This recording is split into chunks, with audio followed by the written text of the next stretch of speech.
Edivaldo Ribeiro Oliveira tem uma história marcante tanto no mundo do teatro como no mundo do jornalismo. O nosso entrevistado do programa Gente em Destaque de hoje completou 70 anos em março e na década de 60 foi um dos fundadores do TEJA, o Teatro Estudantil Jacareiense Amador. Grupo de jovens, estudantes que desejavam encenar histórias de autores como Maria Clara Machado, Dias Gomes e João Cabral de Melo Neto. No jornalismo, trabalhou no antigo Vale Paraibano e se notabilizou por reportagens de cultura. Na nossa conversa, gravada no Parque da Cidade, Edivaldo vai falar sobre o começo do teatro amador em Jacareí e as dificuldades em montar as peças durante o regime civil-militar, instalado no Brasil em 1964. Mas também fala da sua escolha pelo jornalismo e das principais coberturas que participou, como a rebelião dos presos na cadeia da Avenida Siqueira Campos, em Jacareí, em fevereiro de 1981. Neste Gente em Destaque, porém, Edivaldo Ribeiro Oliveira começa falando sobre a sua infância.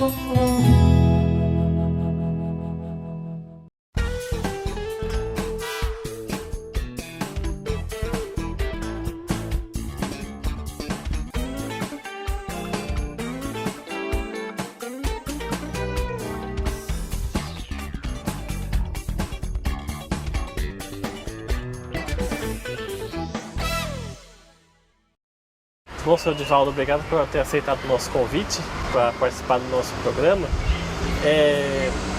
A Jacareí da sua infância é uma Jacareí que te dá que tipo de saudade? Olha, o Jacareí da minha infância, né? Então eu sou de Recife, né? Vim para cá com 6 meses de idade, né? Meu pai era militar da aeronáutica, então eu ficava em Recife, Rio, né?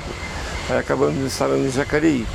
Então eu me lembro bastante, assim, com saudade, né, que eu lembro bem a estação era bem marcante, porque era no centro de Jacareí, né, entendeu? E a estação, o Cinema Rio Branco, né, isso eu não esqueço, porque todo mundo ia no Cine Rio Branco, né? O Rosário já era mais uma certa elite, né, que frequentava. E o Paraíba, que era o Rio, né, também, sempre era um passeio agradável, de familiares, né, que iam na beira do Rio, tudo. E depois, mais tarde, a gente, adolescente, já que não tinha tanto risco, né, que as famílias já não tinham muito cuidado, a gente ia muito passear na beira do Rio Paraíba. Eu me lembro que tinha aquela ilha, né, não sei se ainda tem hoje, e tinha os barcos areieiros, sabe? E então era uma coisa que exercia um fascínio sobre a gente, né? O Rio Paraíba, né? Aí a gente estudou geografia e ficamos sabendo que percorria todo o vale e tudo, né? Mas era uma atração, a estação é por causa dos trens, né? O Cine Rio Branco por causa dos filmes, sessão das 7 da noite, né? Matinê, tudo, né? E também o momento em que você, naquela época, a gente falava muito em São Paulo, claro, né? Mas quando você ia visitar familiares no Rio, era uma delícia quando você via o trem passar, sabe? O trem branco, não, vamos para o Rio, na casa dos parentes. Para a gente era uma alegria imensa, sabe? Porque Jacareí era uma cidade pequena e a metrópole, né? Rio, São Paulo era... entre Rio e São Paulo. E tinha o famoso trem branco, né? Que era aquele trem de luxo, né? Tinha outros trens também, mais em conta, tudo. Mas esse era mais confortável, o Puma, né? Que eles falavam, né? E quando passava aí na estação, era um ponto de encontro mesmo, né? Eu me lembro que era 9h58 da manhã. O trem parava 2 minutos. Era terrível, né? Pegava, embarcava, mas nesse momento já parava o centro de Jacareí ali, sabe? Então todo mundo ia ver o trem passar, não sei o que, tudo. Então foi mais ou menos assim, a infância ligada a esses 3 momentos, né? A estação, o Cine Rio Branco e o Rio Paraíba, né? E o senhor lembra, assim, de filmes que o senhor viu, que marcaram o senhor na sua infância, pré-adolescência, que o senhor possa contar no Cine Rio Branco? Isso, eu me lembro bem das matinês, né? Das matinês que a gente ia, tudo, né? Então passava muito filme americano sempre, né? De faroeste, aquela coisa toda, né? Mas assim, especificamente de filme, não. Eu me lembro bem que tinha, dos filmes brasileiros, as chanchadas. Vinha muita chanchada na minha... Eu preciso de 17, 18 anos, né? Com Oscarito, Anquito, Grande Otelo, né? E Zezé Macedo, Dercy Gonçalves. A gente não entendia muito bem, mas achava que era uma farra, né? Uma chanchada, né? E mais ou menos como se fosse o Zorra Total, né? Acho que é um resgate, assim. Não, tudo, mas né? bem melhor, né? Bem melhor, claro, bem melhor. Então, principalmente porque se passava no Rio de Janeiro, que era a capital federal ainda, né? As chanchadas. E eu me lembro também dos filmes do Mazzaropi, né? Que está fazendo, acho que um tempo agora, né? Ele é de Taubaté, né? É isso. Então passava muito filme do Mazzaropi, sabe? Na sessão da noite, das 7 horas. A outra sessão a gente não ia, porque era, né? Era das 9 horas, já era mais complicado, os jovens, né? E que tipo de educação que o senhor recebeu dos seus pais? O senhor falou que seu pai era militar, né? Militar. Foi uma educação muito rígida por ele ser militar ou foi uma educação um pouco diferente? Olha, aí os meus, tanto meu pai como minha mãe, então eles eram funcionários federais, né? Meu pai da aeronáutica e minha mãe do correio, né? Então eu acho que foi uma educação assim, não tão rígida, mas assim, dentro dos costumes da época, né? Eles ensinavam a gente os valores, né? Como que eu vou dizer? A gente era uma classe média, né? Classe média baixa, assim, né? Como podemos dizer. A gente morava na Rua Barão, na Rua Bernardino, então era nesses locais. Então, aí já era uma referência, né? Para mostrar que a gente era de uma certa classe, então, olha, e toma cuidado com isso, né? Então você tinha uma rigidez, uma educação, embora fosse de classe mais humilde, mais simples, tudo, né? E os seus estudos foram sempre no Silva Prado? O Silva Prado era uma referência. Então eu me lembro que eu estudei no Coronel Carlos Porto e no João Feliciano. Aí quando eu passei a trabalhar, eu trabalhei 13 anos em banco, né? Os 3 bancos de Jacareí. Então eu trabalhava e já ia para o Silva Prado à noite, né? Que começava às 7 horas. Então ele saía tipo 5, quase 6, né? E já ia para o Silva Prado. Eu estudei de manhã um ano, né? E depois eu estudei sempre à noite. Mas o Rodrigo, naquela época, ainda era uma educação boa, depois que começou a piorar tudo, né? Os professores da manhã eram os mesmos da noite. Então eles se dedicavam muito para a gente, sabe? Então a gente tem, assim, lembrança de muitos professores bons mesmo, que ensinaram para a gente tanto o conhecimento como regra de conduta, tudo, né? E mais ou menos por volta nos anos 61, por aí, a gente vários professores, tanto no ginásio, que eu fiz à noite, e naquela época o ensino médio chamava-se clássico e científico, né? E o magistério de manhã, né? Então a gente fazia o clássico, ligado mais à área de humanas, né? Foi aí que surgiu essa proposta de fazer jogral, coral, teatro, sabe? Mas era uma educação, digamos assim, muito boa. O Silva Prado era uma referência de escola, sabe? Principal escola. Principal escola, sabe?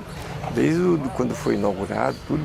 Você vê pelo tamanho dela, você já vê, né, que era uma escola, uma escola estadual, mas o porte dela, o tamanho dela é imenso, né, sabe? E era muito bom, sabe? E no senhor não ficou nenhum ranço, nenhum pedacinho de Recife, de Pernambuco? O senhor não ficou nada? Eu acho que não ficou nessa questão do teatro, né? Porque a gente escolheu aquele Morte de Severina, né? Mas por que né, escolher Morte de Severina, né? Como tinha certos professores que gostavam de arte nordestina, tudo, né?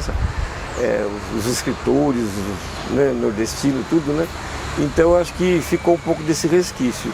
Mas eu só fui conhecer a minha terra 30 anos depois, não voltei mais, sabe? Meus pais moraram no Rio, tudo, teve um irmão que nasceu no Rio e os outros foram aqui, né? E lá em Recife foi por conta de ser da aeronáutica e ter adoecido. Então minha mãe já estava aqui em Jacareí, no Rio, Jacareí, e foi lá visitá-lo, né? Em Recife. A cidade chama-se Paulista e é Grande Recife hoje, né? Então só fui conhecer 30 anos depois, e meu Deus do céu, realmente, né? O Nordeste... Paulista, se não me engano, é a mesma cidade onde nasceu o Rivaldo, né? O jogador de futebol. Isso, exatamente. Era tanto que eu tem uma curiosidade, Rodrigo. Na minha carteira de identidade sempre tinha essa confusão, sabe? Mas como é que você pode Paulista de Pernambuco, né? Eu falei, não, gente, a cidade chama-se Paulista, né? Ela fica na Grande Recife, é caminho para João Pessoa, né? Ainda tem familiares lá ainda, sabe? Já voltei várias vezes, tudo. Então sempre fica, né, uma coisa assim de sangue, de raiz, né? Entendeu? E o Morte de Vida Severina, aí foi o ponto, né, que nós voltamos a fazer ler muita coisa, sabe?